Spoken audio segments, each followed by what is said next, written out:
Hey everybody, Brandon here, the Body Transformation Coach, and I wanted to get on here today to help educate you on using sugar the right way.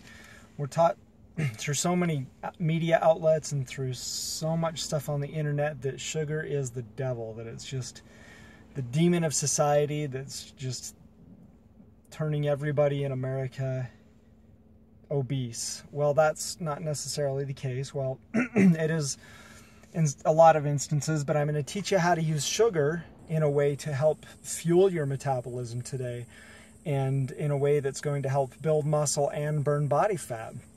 So what you may want to do is kind of educate yourself a little bit on the GI, or the glycemic index, so that you can start learning and understanding what foods are low glycemic and what foods are high glycemic, because a lot of nutrition is really just knowing when to eat low glycemic foods and when to eat high glycemic foods.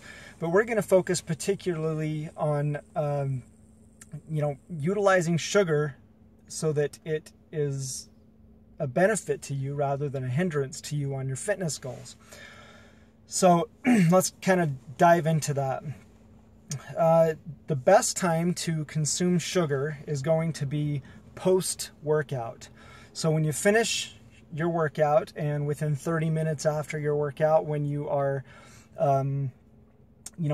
taking your protein shake, go ahead, indulge in a donut, or something in high sugar, because what you're doing is you are opening up the insulin receptors on your muscles, and you're spiking your insulin levels. So what that's going to do is that's going to make your muscles absorb that protein and the branched chain amino acids that are within that protein shake that you're taking. And you're going to get a lot better of a benefit to, your post-workout protein shake than just taking it on its own.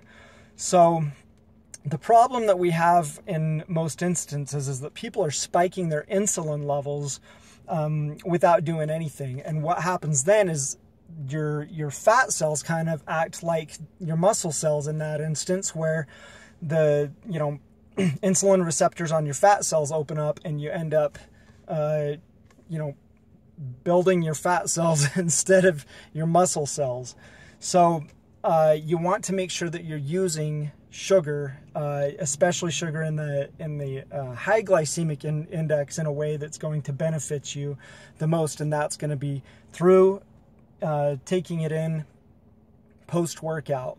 So there's obviously fructose, which is the the sugar that naturally occurs within fruit, and that's a low glycemic index type of sugar. So that's going to be a slow burning type of sugar. So anyway, that's a whole different topic that we can get into another time. The main point I wanted to make with this post was to help you understand ways that you can still enjoy certain foods that you like, but in a way that they're going to benefit you and not hinder you from your fitness goals or make you put on any more weight than you already have. But that's basically it. Another thing that you can do on the opposite side of the spectrum is to consume a casein protein, before bed or something. So that's a slow burning protein that you can find in like eggs.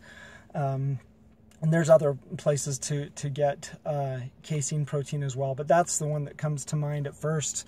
And I'm trying to keep this video relatively short, so I'm not going to get into that a whole lot. I hope this helps. Please feel free to comment. Please feel free to ask questions, as always, if you need some help with your nutrition. But let me know if this benefits you. Have a fantastic day. Bye.